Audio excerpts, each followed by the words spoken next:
म चाहिँ पहिलादेखि एकदम हकी स्वभावको मान्छे हो। सो आमाले पनि त्यही हिसाबले हुर्काउनु भयो होइन। त्यसले गर्दाखेरि म चाहिँ कसैले के यस्तो क भन्ने बित्तिकै म चाहिँ बाङबुङ त्यस कुरालाई अगाडि नै सकाइदिइहाल्थेँ।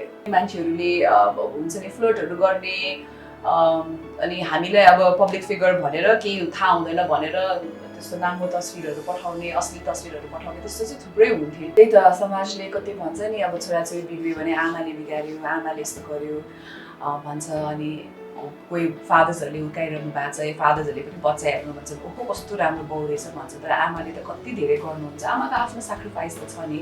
तर म एउटा कुरा के भन्न चाहन्छु, जुन मैले अन्तर्राष्ट्रिय तहबाट पनि हेर्दा पढ्दा सिकेको चाहिँ मदर कम्स फर्स्ट कि आमा फर्स्टमा आउँछ। किन आमाले आफूलाई पहिला राख्यो भने, आमाले आफ्नो टेक केयर गर्यो भने त्यसपछि उसले सन्तानलाई टेक केयर गर्न सक्छ।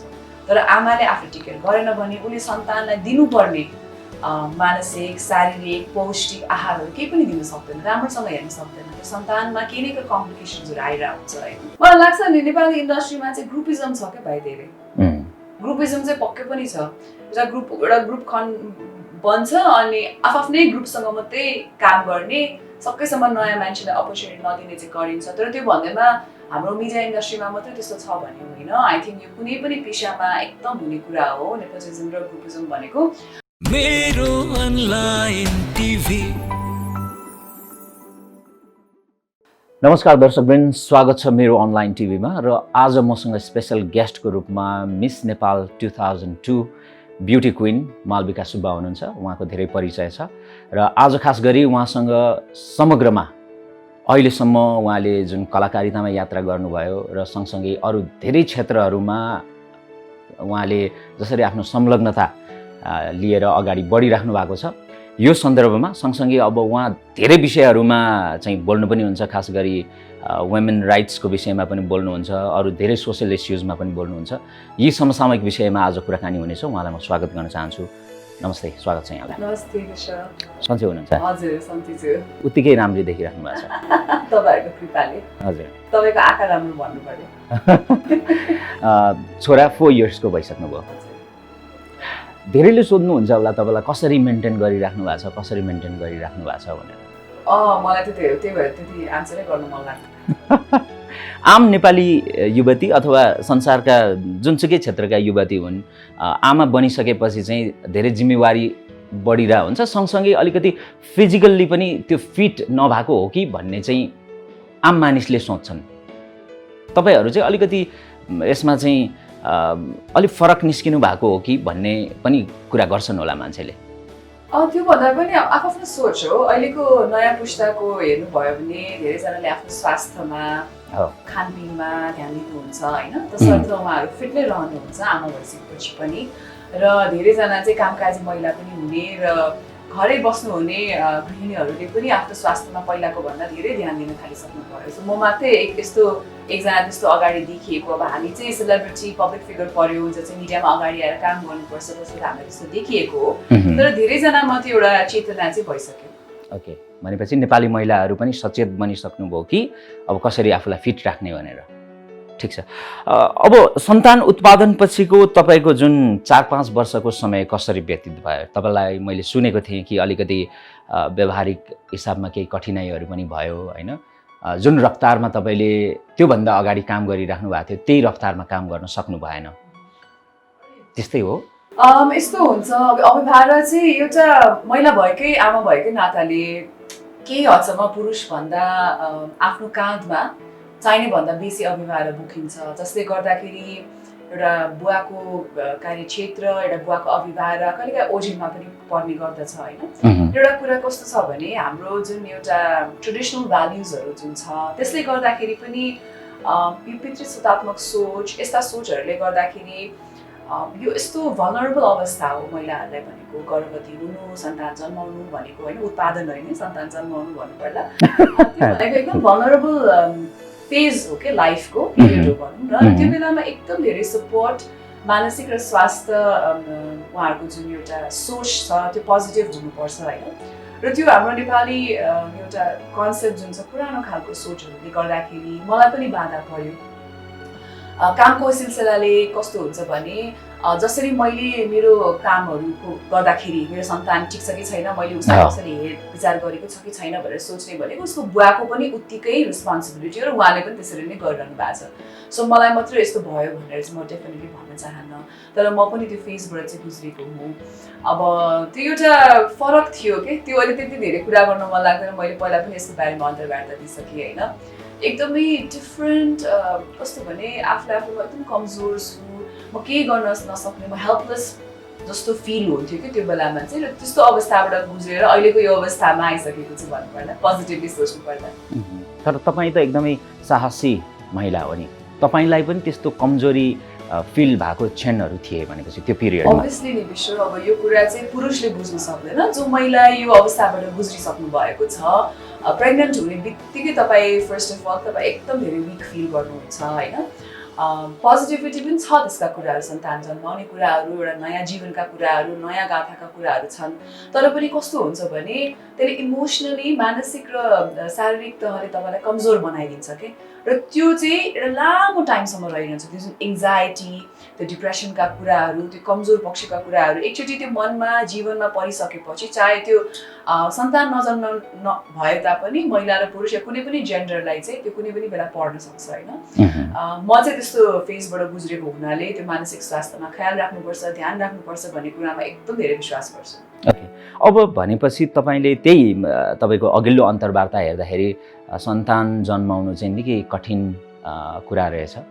अब भविष्यमा त सन्तान जन्माउने कुरा सोच्न पनि मलाई चाहिँ गाह्रो भइरहेको छ भनेर भन्नुभएको रहेको भन्दा पनि त्यो जुन एउटा दायरामा बस्नु पर्यो नि, नेपाली संस्कृतिको कल्चरल एस्पेक्ट जुन दायरामा बस्नु पर्यो, जुन आफू म एउटा अभिभावक भएको हिसाबले जुन मेरो तरिकाले मैले सन्तानलाई अगाडि लिएर जान सकिनँ त्यो बेलामा, त्यसपछि त पक्कै पनि मैले आफ्नो तरिकाले नै हुर्काइरहेको छु होइन। तर त्यो सुत्केरी अवस्थाको बेलामा चाहिँ एक त पोस्टपार्टम डिप्रेसन भन्ने हुन्छ महिलाहरूलाई, त्यो चाहिँ पुरुषहरूले अगेन हेरेर उहाँहरूले फिल गर्न सक्नुहुन्छ, तर अगेन यो हाम्रो बायोलोजिकल कुराहरू हो होइन। पोस्टपार्टम डिप्रेसन भनेको ओभर प्रोटेक्टिभनेस हुनु भनेको, धेरै कुराहरू मन नलाग्नु भनेको, मनमा आत्तिनु, गाली लाग्नु भनेको, यस्तो धेरै फेजेसहरूबाट हामी गुज्रिन्छौँ। र हाम्रो रिसर्चले पनि के जनाउँछ भने यो चाहिँ टाइममा उहाँहरूलाई परामर्श पुगेन भने कतिजना आमाहरूले आफ्नो सन्तानलाई त्याग्नु भएको, सन्तानलाई छोड्नु भएको, सन्तानलाई मारि पनि दिनुभएको, फिजिकल भाइलेन्स भएको पनि हामीले देख्छौँ।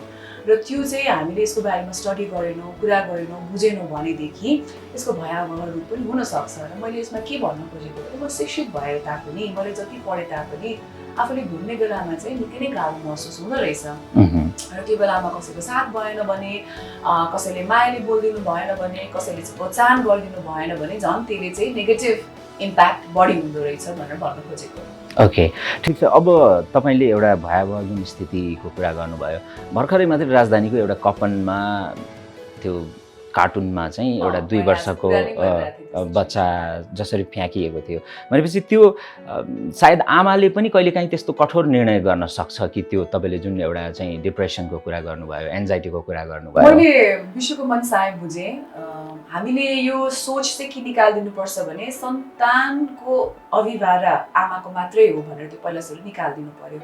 त्यो अभिभावक हो, त्यो भनेको आमा र बुवा दुवैजनाको अभिभावक हो। त्यो सिचुएसनमा के त्यसको ब्याक स्टोरी के छ भने कसैलाई पनि थाहा छैन। त्यसमा आमालाई मात्रै किन दोष दिने, जे पनि हुनसक्छ। सायद उसले उसको सन्तानले आफूले दिन नसकेको जिन्दगी अरू कसैले दिन्छ कि भन्ने हिसाबले गरेको हो कि, तर त्यो गिल्ट त उसको मनमा रहिरहन्छ नि। उसले जिन्दगीभर ऊ मानसिक तहले उसले आफूलाई धिक्कार्छ, त्यो कहिले पनि जाँदैन। यस्तो नसोचोस् कि त्यो आमाले लगेर कार्टुनमा हाल्दै एकदम खुसी भएर नाचेर गाएर ऊ गयो भने त होइन होला नि। अहिले पनि सोसियल मिडियामा देख्दा कतै देख्दा उसको मन कति रुन्छ होला, कति पीडा छ होला। म हामीले एउटा सोच मात्रै गर्न सक्छौँ कि त्यो, त्यही भएर कतिजनाले त्यो आमा कस्तो रहेछ यस्तो रहेछ कति नेगेटिभ कुराहरू गर्छ। म चाहिँ त्यो कुरामा विश्वास गर्दिनँ होइन। उसले केही न केही उसको मनमा केही परेर, उसको लाइफमा केही परेर, सिचुएसनबाट गुज्रेर त्यस्तो गरेको होला भनेर म सोच्छु होइन। अनि हामीले कसैलाई जज गर्न मिल्दैन कि त्यो सिचुएसन कस्तो छ भनेर। ओके,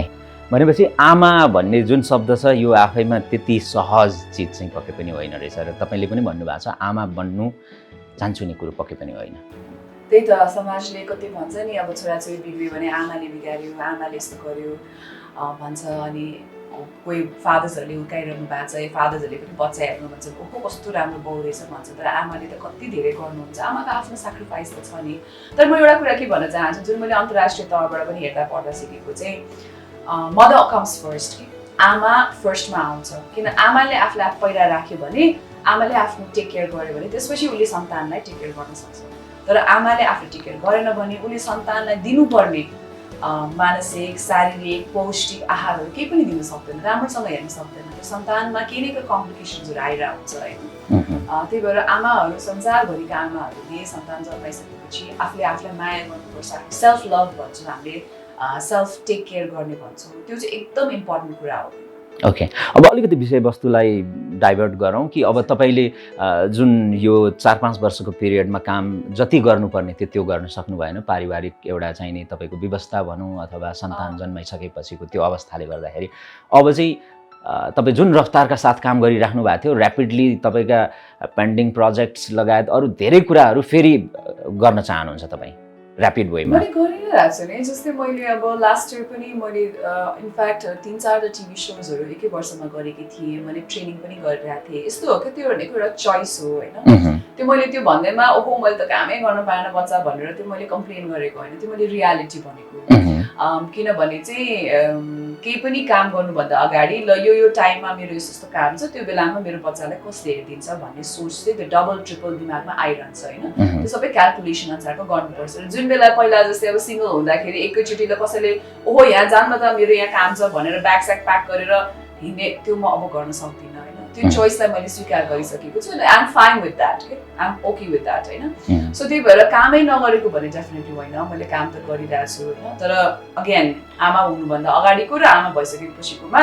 यस्तो भन्दा फेरि मेरो काम गर्ने भने के हो मैले 100वटा काम गर्थेँ नि त अब मैले अहिले सायद अहिले 50% या 60% गरिरहेको छु होला त्यो पनि फेरि अधिकांश अरूहरूको कामको भन्दा सायद फेरि धेरै हुन जान्छ कि बिकज मेरो वर्कको एउटा सोचाइ भनेको सायद अरूहरूको भन्दा धेरै अझै धेरै भएको कारणले गर्दा त्यसलाई अलिकति कन्फ्युज हुनसक्छ मान्छेहरू कन्फ्युज नहुनु होला ओके भनेपछि अब तुरुन्तै तपाईँ के गर्दै हुनुहुन्छ अब अहिले त भाइ हामी COVID-19 को पेन्डेमिकमै छौँ हामी अहिले हाम्रो मिडियाको काम त मेरो व्यक्तिगत प्रोफेसनल काम त लगभग नभएको 4-5 महिना नै भइसक्यो अनलाइनका केही डिजिटल कामहरू मैले गरेकी छु होइन अब टेलिभिजनको मेरो कार्यक्रम शिवसाथी पनि सुरु गर्ने क्रममा छु त्यो पनि हेरौँ फेरि पुनः लकडाउन भयो भने त्यसमा पनि लकडाउन हुन्छ कि थाहा भएन मिडियाको काम यो वर्ष मैले खासै त्यस्तो धेरै उपलब्धि देखेकी छैन यो 2020 सायद यसरी नै बित्छ होला जस्तो मलाई भान भइरहेछ त्यही भएर मैले यो वर्ष चाहिँ अलिकति इजिली नै बसिरहेछु ओके अब तपाईँको विकिपिडियामा सर्च गरेर हेर्दाखेरि तपाईँलाई जसरी परिभाषित गरिएको छ त्यहाँ चाहिँ एउटा नायिका ब्युटी क्विन भनेर अथवा अरू मिडियाले पनि तपाईँलाई त्यसरी पनि परिभाषित गरेको पाइन्छ तपाईँ आफूलाई चाहिँ नायिका भन्न कति कम्फर्टेबल महसुस गर्नुहुन्छ छैन म त नायिका होइन म आफूलाई संसारकर्मी नै भन्छु मिडिया पर्सनालिटी नै भन्छु हजुर तर त्यसरी तपाईँलाई परिभाषित गरिँदाखेरि चाहिँ के भन्न चाहनुहुन्छ तपाईँ नगर्नुहोस् भन्छु कतिजनाले इन्ट्रोडक्सनमा पनि भनिदिनुहुन्छ जस्तै आज विश्व भाइले भन्नु भएन होइन मलाई नभन्नुहोस् मलाई मिस नेपाल पनि भन्नु पर्दैन किनभने त्यो एउटा टाइटल हो र त्यो टाइटल जितेको पनि 20 वर्ष हुन लाग्यो अब यो वर्ष त 20 वर्ष हुन्छ विश्व 2002 र 2020 होइन 18 years हुन्छ सो त्योबाट पनि त्यति म खासै चिन्न चाहन्न मेरो लागि चाहिँ मेरो जुन काम हो टेलिभिजन होस्टिङ म सञ्चार माध्यमबाट चिन्न चाहन्छु ओके भनेपछि जसरी त्यहाँ परिभाषा गरिएको छ त्यो चाहिँ तपाईँलाई पनि त्यति पर्सनली त्यो मैले लेखेको पनि होइन तर तपाईँले 2टा मुभी त फेरि गर्नु भएको छ भलै रिलिज भएका छैन विषय नै होइन कि इट्स लाइक कस्तो भने मैले ट्राई गरेँ त्यो मेरो प्यासनको विषय नै थिएन प्यासनको विषय भइदिएको भए सायद मैले एकदम मन लगाएर जसरी मैले यो साइड अफ द प्रोफेसनलाई फलो गरेकी छु त्यसलाई पनि फलो गर्थेँ होला होइन मलाई एउटा कुनै ट्याग लगाउन पनि किन गाह्रो छ भन्दाखेरि मैले एकदम धेरै काम गरेको छु कि मैले एक्जिक्युटिभ प्रोड्युसर भएर काम गरेको छु फिल्ममा मैले एउटा मिडिया म्यागजिनको एडिटर भएर काम गरेको छु मैले मार्केटिङ म्यानेजर भएर काम गरेको छु मैले एन्टरप्रेन्योर पनि थिएँ मैले बिजनेस पनि सञ्चालन गरेको थिएँ टेलिभिजनमा काम गरेको छु ट्रेनर भएर काम गरेको छु म एउटा समाजसेवी पनि हो मैले 2टा संस्थामा म एउटा बोर्ड मेम्बर पनि भएर बसिरहेको छु. सो इट्स भेरी हार्ड कि मलाई चाहिँ एउटा कुनै ट्याग लाइन दिनलाई. तर प्रोफेसनली चाहिँ म मिडिया पर्सनालिटी भन्न रुचाउँछु. ओके, मैले सुरुमै तपाईँको परिचयको तपाईँको जुन दायरा छ त्यो अलिकति फराकिलो छ भनेर मैले इन्ट्रोड्युस गर्दाखेरि त्यो भनेको थिएँ. तपाईँ आफूलाई चाहिँ यति फराकिलो दायरामा काम गर्दाखेरि चाहिँ भन्छ नि मान्छेले दुईटा डुङ्गामा खुट्टा राख्ने भन्छ नि, त्यो खालको भयो भने अलिकति गाह्रो हुन्छ भन्छन्. तपाईँले जे होस् व्यवसाय पनि गरिराख्नु भएको छ, कहिलेकाहीँ चाहिँ तपाईँको मोडलिङ सम्बन्धी गतिविधिहरूमा पनि संलग्न भइराख्नु भएको छ, टेलिभिजन प्रोग्राम होस्ट गरिराख्नु भएको छ, त्यसपछि अरू धेरै मिडियासँग रिलेटेड कामहरू पनि गरिराख्नु भएको छ. हुन त अब यो अलमोस्ट एउटै नै हो. मलाई के लाग्छ भने तपाईँको 20s भनेको चाहिँ एक्सपेरिमेन्ट गर्ने उमेर हो कि. म त्यस्तो सर्टन प्रतिशत व्यक्तिहरूमा पर्छु जो चाहिँ म केमा फिट हुन्छु भन्ने कुराको बारेमा म अनभिज्ञ थिएँ. ओके, हैन 20s को उमेरमा कुरा. 20s भनेको 10 वर्ष भनौँ न, फर्स्ट 10 years. सो मैले चाहिँ यो पनि गरेँ त्यो पनि गरेँ, ओहो ल यसमा पनि राम्रो हुन्छ, यसमा पनि गरौँ, यसमा पनि राम्रो छ. सो अब के भने 30s मा जाने गएपछि मैले कति कुराहरूलाई बिस्तारै बिस्तारै थाती लगाउँदै गएँ. ओके, थाती लगाउँदै जाँदा अहिले म 39 पुगेँ हैन यो वर्ष. अहिलेको उमेरमा चाहिँ म टेलिभिजन गर्छु, म होस्टिङ गर्छु, म एज अ ट्रेनर पनि काम गर्छु र म त्योभन्दा बाहेक समय मिलेको अवस्थामा म मेरो संस्थाहरूमा पनि आबद्ध भएर काम गर्छु. So these are my basic focus. So it's related to media कम्युनिकेसनसँग रिलेटेड कामहरू चाहिँ म अहिले गरिरहेको छु होइन. बाँकी पहिला गरेको कामहरूले चाहिँ मलाई के सिकायो भने मलाई चाहिँ भेरियस नलेज भयो कि. रियल इस्टेटमा पनि नलेज भयो, प्रिन्टिङ कसरी चल्दो रहेछ नलेज भयो, लुगाहरू कसरी बन्दो रहेछ भन्ने नलेज भयो. त्यो नलेजलाई लिएर चाहिँ मैले अरू कामहरूमा जस्तै इन्टरभ्यू बेस्ड कामहरू गर्दाखेरि पनि मैले ती सबै नलेजेसहरूलाई मैले प्रयोग गर्न सक्ने भएँ होइन. त्यो भनेको कुनै नराम्रो कुरा हो जस्तो लाग्दैन मलाई. कति जस्तो यङ्गर नयाँ पुस्ताहरू भेट्छु जसले चाहिँ के भन्छ मलाई थाहा नै छैन म के भन्ने हो भने. And I say it's okay, मलाई पनि थाहा थिएन म एक्ज्याक्टली यो भन्छु भनेर मलाई पनि थाहा थिएन. And it's okay. मैले ब्याचलर्समा म्यानेजमेन्ट पढेको, मास्टर्समा मिडिया पढेको होइन, केही पनि हुँदैन. That is not the end of life के. हामीले ज्याकमा हेऱ्यो भने, जेके राउलिङ हेऱ्यो भने इन्टरनेसनलमा उहाँहरूको लाइफ त 40-50 वर्षपछि स्टार्ट भएको हो क्या. मेरो लाइफ अब बल्ल स्टार्ट हुँदैछ कि जस्तो पनि फिल हुन्छ क्या मलाई चाहिँ कहिले. सो इट्स ओके भन्छु कि म चाहिँ. भनेपछि अब चाहिँ तपाईँ आगामी दिनहरूमा सायद मेरो विचारमा तपाईँले जुन भर्सन राख्नुभयो यहाँनिर फिल्म प्रोडक्सन त्यस्तोतिर चाहिँ त्यति इन्भल्भ नहुनु होला. हफनी भन्ने फिल्ममा आबद्ध थिएँ एज एसोसिएट प्रोड्युसर. मेरो एकदम मिल्ने साथी लिनु हुनुहुन्थ्यो, उहाँ बित्नुभयो 3 वर्ष अगाडि. उहाँ बितिसकेपछि त्योभन्दा अगाडि चाहिँ हाम्रो एकदम केही फिल्महरू पाइपलाइनमा थिए, कथाहरू हामीले सोचिसकेका थियौँ, हामी प्रड्युसरहरूसँग भेटिसकेका थियौँ. तर उहाँ बितिसकेपछि चाहिँ मलाई फिल्म क्षेत्रमा त्यति अब स्पेसली फिल्म प्रोडक्सनमा चाहिँ त्यति मलाई इच्छा मेरो मरेर गयो. सो म मेरो अरू नै कार्यमा म जुन कुरामा म एकदम पोख्त छु त्यो कुरामा नै म फोकस गर्छु भनेर यसरी नै गरिरहेको छु. लास्ट 3-4 इयर्सदेखि यही नै कामहरूमा काम गरिरहेको छु. ओके, अब तपाईँको यति लामो करियर छ होइन यो सेक्टरमा. अहिले चाहिँ यो लकडाउनको पिरियडमा खास गरी धेरै कलाकारहरू विभिन्न खालको कन्ट्रोभर्सिजमा पनि फस्नुभयो. कसैले के विषयमा बोल्नुभयो, कसैले के विषयमा बोल्नुभयो र खास गरी कतिपय अभिनेत्रीहरू जसले चाहिँ सेक्सुअल हरासमेन्टको विषयमा, यौन हिंसाको विषयमा आफ्नो कुराहरू ओपनली राख्नुभयो, जुन चाहिँ वर्षौँ पहिले भएको थियो तर अहिले राख्नुभयो. त्यो राख्न ठिक थियो या थिएन, अथवा महिलाहरूले यो विषयमा चाहिँ घटना हुने बित्तिकै बोलिहाल्नुपर्छ अथवा लामो समयपछि पनि आफूलाई कम्फर्टेबल हुन्छ भने त्यो कुरा राख्दाखेरि जायजै हुन्छ भन्ने तपाईँलाई के लाग्छ? यो त आफ्नो यस्तो हो नि त, आफ्नो आवाज आफूलाई कतिखेर आफूलाई फिल हुन्छ त्यो बेलामा बोल्ने कुरा हो. 5 वर्षपछि बोल्यो भन्नेमा ऊ नराम्रो हो भनेर हामी सोच्नु भएन. इनफ्याक्ट उसले किन 5 वर्ष लाग्यो भन्ने कुरामा हामीले सोच राख्नुपर्छ कि. 5 वर्षको पीडा त त्यो व्यक्तिमा त छँदैछ नि त. त्यसको अड्कन हामीले किन गर्न सकिरहेका छैनौँ, हामीले किन त्यो व्यक्तिलाई झन् उल्टै हामीले औना ठहराइरहेका छौँ, त्यसको बारेमा सोच्नु पर्यो. एउटा कुरा भएको बेलामा गर्नु भनेको अफकोर्स हामीले लिगली सोच्दाखेरि पनि त्यो एकदमै राम्रो कुरा हो. तर 17 वर्षको कुनै एउटा टिनेजरको तपाईँले कुरा गर्नुहुन्छ भने साहस कहाँबाट आउँछ? सबैलाई आउँदैन. सबैजना एकै किसिमले बनेका हुँदैन. तर महिला हिंसाका, महिला पीडाका कुराहरू अगाडि आउँदाखेरि महिलाकै चरित्रमा प्रश्न उठाउनु भनेको चाहिँ एकदमै नकारात्मक सोच भयो कि. यो हामीले सोचलाई बदल्नुपर्छ. नत्र भए हाम्रो आउने पुस्ताहरू, हाम्रा दिदी बहिनीहरूले आफ्नो आवाज कसरी उठाउनु? तर सामाजिक सञ्जालहरूभरि बढी महिलालाई नै उदाङ्गो पारिएको देखिन्छ यस्तो कुराहरूमा। अहिले यसो 1 वर्ष भयो जति सोच्दाखेरि सामाजिक सञ्जाल भनेको त एउटा किरा जस्तै हो। त्यो पनि कस्तो भने एकदम गनाउने किरा भने नथिङ अगेन्स्ट किराज, आई लभ इन्सेक्ट्स होइन। एउटा मेटाफोरिकली भनेर भन्नु पर्दाखेरि मान्छेलाई धेरै नै फ्रिडम भएको छ, आफ्नो फ्रिडम अफ स्पिच भन्ने छ। तर म चाहिँ के भन्छु भने यहाँ कन्स्ट्रक्टिभ क्रिटिसिजम गर्न आएन क्या हामीलाई।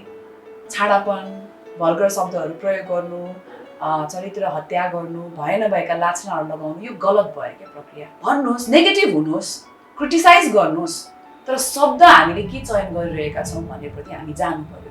तपाईँले प्रयोग गरेका शब्दहरूले कोही व्यक्तिले सुसाइड गर्छ भने त्यसको जिम्मेवारी को त? तपाईँ त्यो पीडा र त्यो ग्लानी, त्यो गिल्टसँग बस्नु सक्नुहुन्छ त जिन्दगीभर? अनि इमेजिन गर्नुहोस् तपाईँको आफ्नै सन्तान त्यही विषयबाट गुज्रिनु भयो भने, एन्ड देन वाट? त्यो हामीले त्यो पनि सुन्नुहोस्। हामीले यसरी कसैलाई औँला ठडायो भने 3टा औँला त्यसरी आफूप्रति आउँछ भन्ने छ नि होइन। त्यही भएर सोच विचार गर्नुपर्छ कि मान्छेलाई हो आफूलाई कुरा सबै कुरा मन पर्नुपर्छ भन्ने जरुरी छैन। तर क्रिटिसिजम गर्ने पनि एउटा तरिका हुन्छ, तरिकाले गर्नु पर्यो। पोजिटिभ क्रिटिसिजम गर्नुहोस्, कन्स्ट्रक्टिभ क्रिटिसिजम गर्नुहोस्, जसले चाहिँ कुनै व्यक्तिले पनि सोच्न सकोस् न ओके मैले यसरी भनेको भए हुन्थ्यो कि भन्ने होस् न। त्यस्तो कुराहरू त हुनु पर्यो नि त। तर लान्छना लगाइहाल्ने, गाली गलौजै गर्ने, नभएका नेपाली शब्दमा अर्थका शब्दहरू प्रयोग गर्ने, त्यो चाहिँ अलिक टु मच भयो। तपाईँले पनि कहिलेकाहीँ झेल्नु भएको छ? किनभने पब्लिक फिगर भइसकेपछि कहिलेकाहीँ अभिनेत्रीहरूको कम्पेरिजनमा चाहिँ एकदमै कम। मेरो चाहिँ एकदम व्यक्तिगत विषयहरूमा आउँछ। जस्तै बिहा गरेको बेलामा, अब बच्चाहरूको फोटोहरू राख्यौँ, गर्भवतीको बेलामा अवस्थामा फोटोहरू राख्दाखेरि चाहिँ आएको थियो, त्यस्तो बेलामा आएको थियो। अब सायद यही मैले यो पोस्टपार्टम डिप्रेसनको कुरा गर्दाखेरि यो भिडियोमा कति आएका छन् होला, मैले त हेर्ने आँट पनि गरेको छुइनँ। म त हेर्दा पनि हेर्दिनँ किनभने एकदमै नेगेटिभ हुन्छु कि म, त्यो एङ्जाइटी बढेर आउँछ होइन। अनि त्यही भएर म हेर्दिनँ। भनेपछि तपाईँका भिडियोहरूको कमेन्ट्स जेनरली तपाईँ हेर्नुहुन्न? त्यो हेरेर मलाई त्यसले केही फाइदा हुन्छ या मलाई के हुन्छ जस्तो लाग्दैन। मैले आफ्नो कुरा राख्ने हो, आफ्नो कुरा राख्न पाउने स्वतन्त्रता छ। मैले त्यस्तो कसैलाई त्यस्तो केही नराम्रो पनि गरेको छैन जस्तो लाग्छ। तर त्यसपछि गएर कि ओहो मान्छेले के भनेछ, हो कसैले मलाई चाहिँ कतिजनाले पर्सनली मेसेजेसहरू पठाउनुहुन्छ, त्यो चाहिँ म पढ्छु। तर त्यो युट्युबमा पेजमा राखेका कमेन्ट्सहरू चाहिँ म पढ्ने गर्दैन।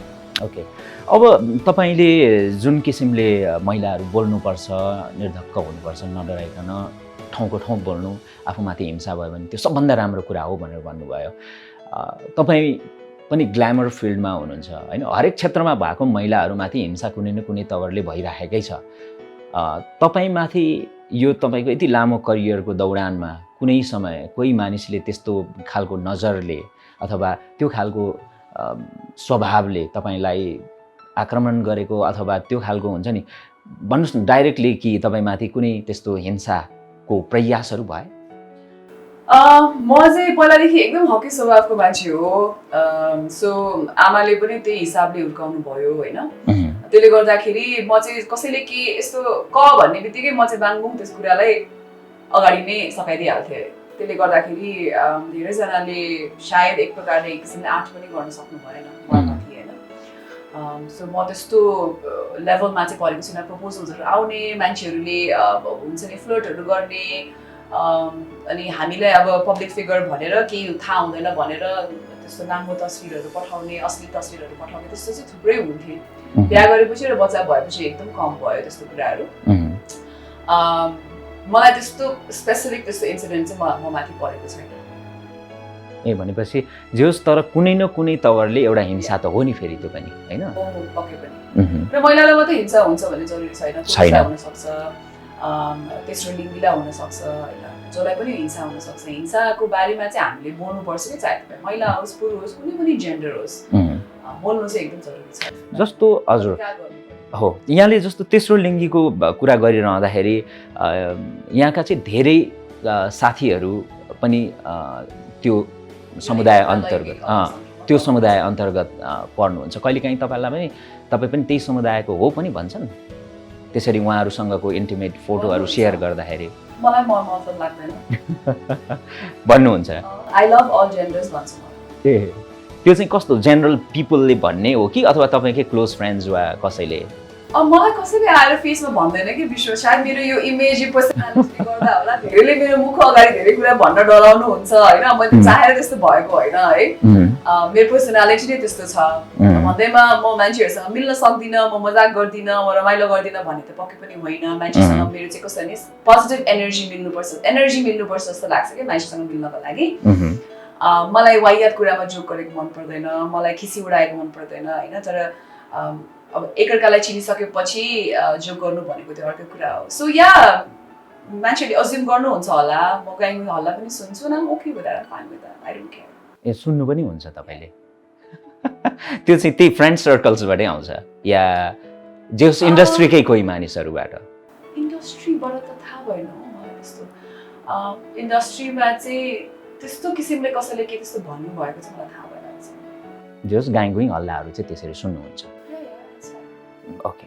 ठिक छ अब मिस नेपालको बारेमा चर्चा नगरिकन चाहिँ अलिकति हाम्रो अन्तर्वार्ता अपुरो हुन्छ कि जस्तो किन लाग्छ अरू पनि धेरै कुरा छन् तर मिस नेपालको हिस्ट्रीलाई हेर्दाखेरि मालविका सुब्बाले जतिको हुन्छ नि एउटा कन्सिस्टेन्ट वेमा नाम राखेको अथवा एक हिसाबले त्यो हुन्छ नि मिडियामा आइरहेको लोकप्रियताको एउटा चाहिँ नि त्यो आफू कडी बनेको चाहिँ कोही पनि छैन पछिल्लो समय श्रृङ्खलाजीको पनि नाम आउँछ होइन तपाईँ मिस नेपाल त हुनुभयो तर 2-4 वर्षपछि हराउनु भयो भने मिस नेपालको नाम पनि हरायो नि एक हिसाबले होइन तर तपाईँ चाहिँ 2002 मा बन्नुभयो तर अहिलेसम्म पनि आफू पनि मिडियामा हुनुहुन्छ मिडियामा चर्चा परिचर्चा तपाईँको हुन्छ तपाईँको सुन्दरताको हुन्छ तपाईँको कामको हुन्छ मैले खालि राज के हो भनेर सोध्न खोजेको के म यो कुरामा विश्वास गर्दिनँ कि एकजना व्यक्तिले कुनै पनि कुरा धान्न सक्दैन त्यो सोच मात्रै हो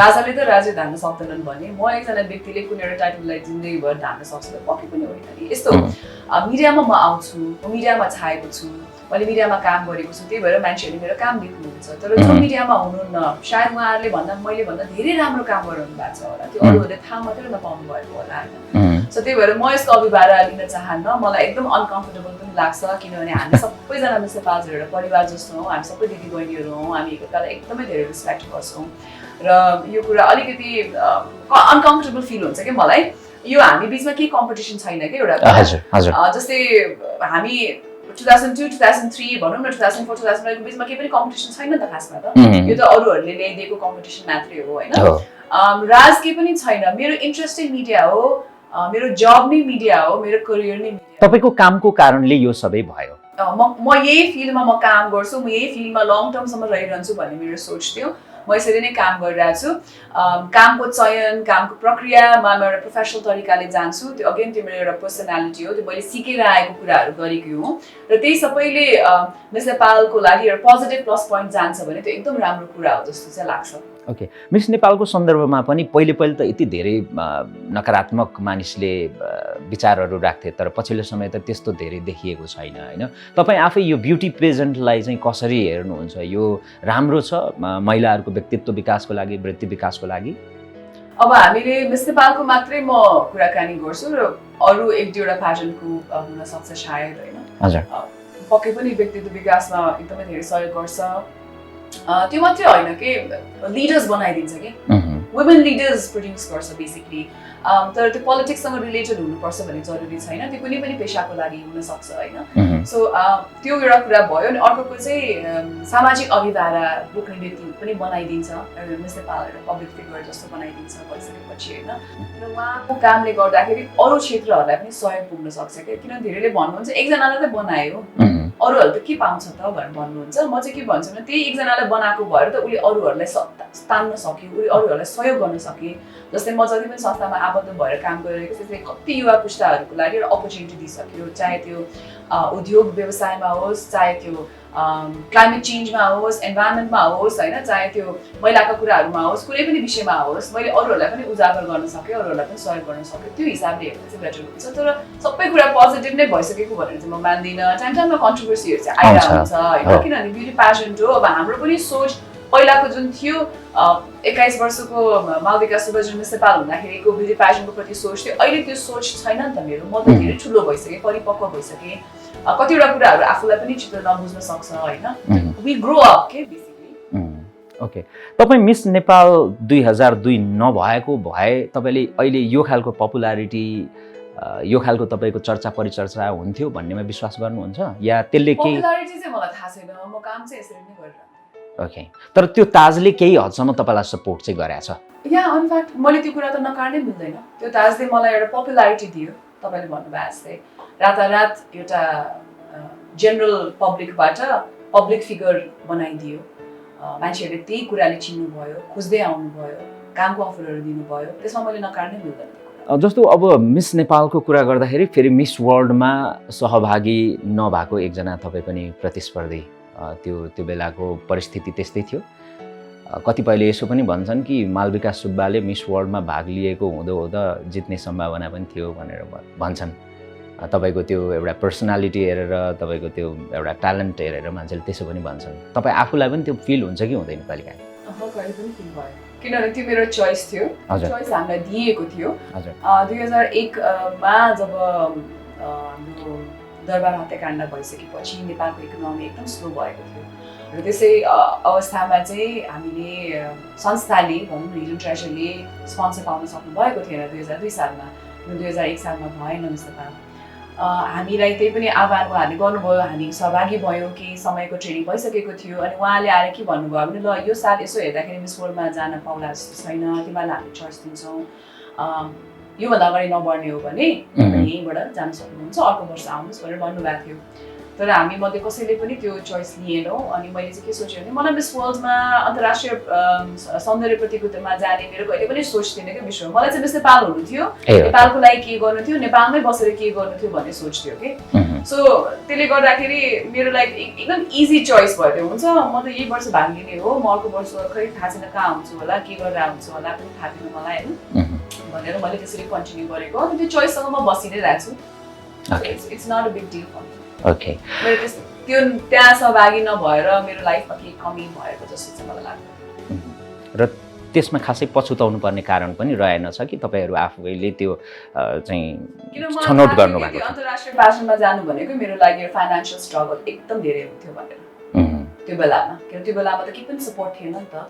अहिलेको जस्तो हरेक कुराको स्पोन्सरसिप पाउने, हरेक कुराको स्पोन्सरसिप हुने भन्ने थिएन नि त त्यो बेलामा, एकदम गाह्रो हुन्थ्यो। निम्न मध्यम वर्गीय परिवारको रिप्रेजेन्ट गर्छु भनेर कुनै ठाउँमा तपाईँले भन्नुभएको रहेछ होइन?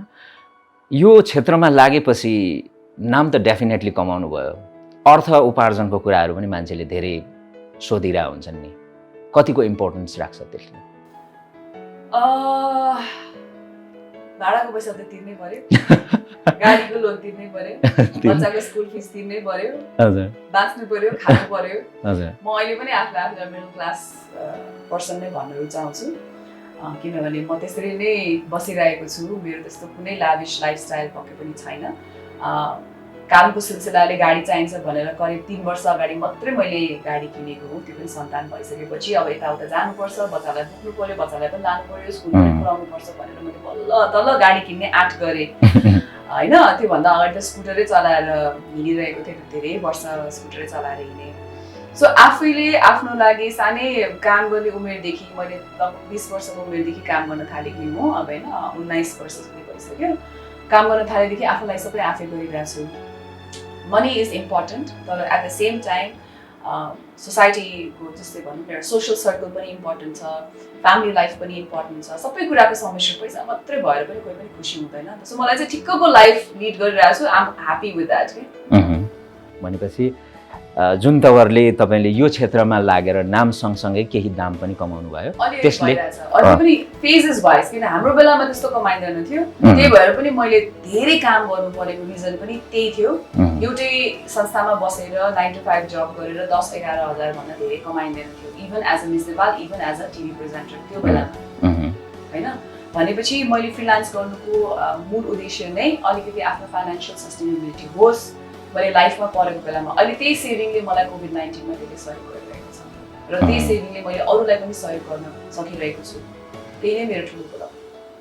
धेरै मान्छेले चाहिँ जस्तो अब सुन्दरीहरू अथवा चाहिँ राम्री युवतीहरू चाहिँ हुन्छ नि फाइनेन्सियली अरूमै डिपेन्ड हुने गरी बिहा गर्ने बेलामा एकदमै धनी केटा रोज्छ भन्ने पनि आरोप छ।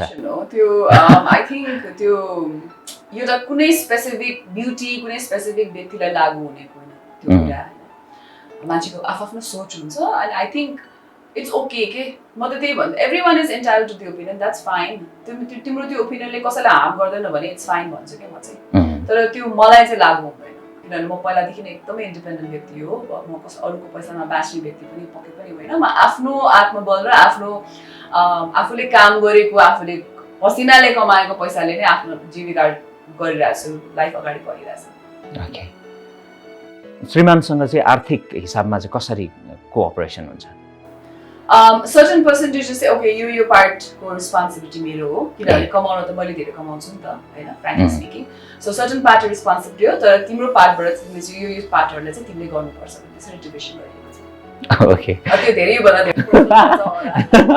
ठिक छ अब तपाईँलाई धेरै युवाले सोर्स अफ इन्सपिरेसनको रूपमा पनि हेर्छन् तपाईँलाई होइन तपाईँलाई त्यो पर्सनालिटी एउटा टावरिङ पर्सनालिटी मालविका सुब्बाबाट केही सिक्नुपर्छ उहाँको बोल्ड त्यो क्यारेक्टरबाट भनेर सामाजिक सञ्जालहरूमा तपाईँको बारेमा पोजिटिभ कमेन्ट्सहरू गर्नुहुन्छ उहाँहरूको एक्सपेक्टेसन अनुसार तपाईँले आजको यो हाम्रो बसाइमा केही कुराहरू अनुरोधहरू या केही युवा साथीहरूलाई भन्नुपर्ने केही कुराहरू छ आफूमा विश्वास राख्नुपर्छ कुनै पनि कुरा गर्नको लागि कहिलेकाहीँ तपाईँले समाजले सपोर्ट गर्दैन फ्यामिलीले सपोर्ट गर्दैन आफ्नै साथीभाइ आफ्नै परिवारका सदस्यहरूले सपोर्ट नगर्दा आफूमा विश्वास राख्नुपर्छ कि र कुनै पनि काम गर्छु भने म कुन पोइन्टसम्म पुग्ने त मेरो के हो त लाइफको प्लान एम्बिसन्स भन्ने कुरामा क्लियर हुनुपर्छ छैन भने पनि इट्स फाइन तर काम गर्न चाहिँ छोड्नु हुँदैन फाइनेन्सियल इन्डिपेन्डेन्स भनेको मान्छेको लागि एकदम चाहिने कुरा हो कुनै पनि जेन्डरको लागि चाहिने कुरा हो है यो केटीको लागि मात्रै चाहिने केटाको लागि मात्रै चाहिने भन्ने नेसेसरी छैन र आफ्नो पार्टनरसँग पनि इक्वल पार्टनरसिपको कुराहरू तपाईँहरूले कुराकानी गर्नुपर्छ होइन अगेन लाइफमा आफूसँग जे छ त्यही कुरामा खुसी भएर बाँच्न पनि एकदम सिक्नुपर्छ त्यसले तपाईँलाई मनमा धेरै शान्ति दिन्छ एज अ टिनेजर तपाईँले अहिले कुरा नबुझ्नु होला तर 30को हाराहारी कटिसकेपछि चाहिँ धेरै कुराहरू बुझ्नुहुन्छ खुसीसँग रहनुहोस् र आफ्नो मनलाई आफ्नो जीवनलाई के कुराले खुसी दिन्छ त्यही नै गर्नु ओके अन्तिममा कहिलेकाहीँ नेपोटिजमको क्वेसनहरू अथवा त्यो खालको सवालहरू मलाई पनि आउने गर्छ तपाईँलाई कतिको आउँछ यस्तो सवालहरू आइरहेछ स्पेसली अहिले यो टपिक हट टपिक बनेको हुनाले एउटा दुईवटा ठाउँमा चाहिँ यो प्रश्नहरू गर्नुभएको थियो मलाई लाग्छ नि नेपाली इन्डस्ट्रीमा चाहिँ ग्रुपिजम छ क्या भाइ धेरै ग्रुपिजम चाहिँ पक्कै पनि छ एउटा ग्रुप बन्छ अनि आफ्नै ग्रुपसँग मात्रै काम गर्ने सकेसम्म नयाँ मान्छेलाई अपर्च्युनिटी नदिने चाहिँ गरिन्छ तर त्यो भन्दैमा हाम्रो मिडिया इन्डस्ट्रीमा मात्रै त्यस्तो छ भन्ने होइन आई थिङ्क यो कुनै पनि पेसामा एकदम हुने कुरा हो नेपोटिजम र ग्रुपिजम भनेको नेपोटिजम भन्दा पनि म चाहिँ आई थिङ्क फिल्म इन्डस्ट्रीमा ग्रुपिजम धेरै छ कि जस्तो फिल हुन्छ है मलाई चाहिँ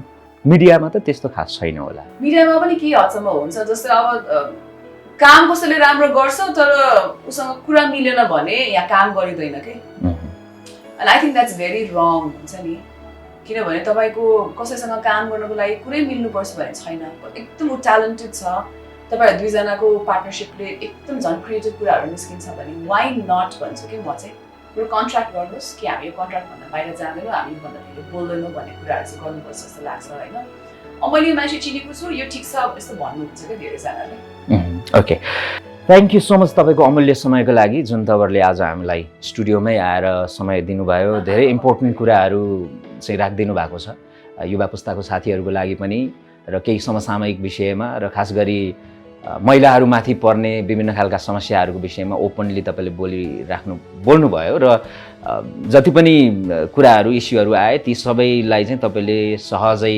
सबै कुराहरू मनमा केही नराखिकन कतिपय कुरा त पर्सनल कुराहरू हामीले धेरै पनि गरेका छैनौँ सबै कुरा तपाईँले ओपनली भनिदिनु भएको छ फ्री एन्ड फ्र्याङ्क वेमा तपाईँले सबै कुरा गरिदिनु भएको छ थ्याङ्क यू सो मच हाम्रो आम अडियन्सलाई भन्नुपर्ने के छ हजुरको अन्तिममा अरू त केही पनि छैन तपाईँले मलाई त्यहाँ मुख छाडेर गाली चाहिँ गरि नै हाल्नुभयो भने प्लिज विषयलाई टिमेट गरिदिनु होला पछि गएर मेरो छोराले नहेरोस् भन्ने चाहिँ मेरो इच्छा हो है होइन यो मन परेन यस्तो छ भनेर चाहिँ तपाईँले भन्न पाउनुहुन्छ पक्कै पनि तर त्योभन्दा बाहेक एकदम तुच्छ शब्दहरू चाहिँ प्रयोग नगरिदिनु होला अरू त खासै केही पनि छैन कन्स्ट्रक्टिभ क्रिटिसिजमको कुरा अघि नै हजुरले भनिसक्नु भएको छ so thank you so much thank you very much धन्यवाद थ्याङ्क यू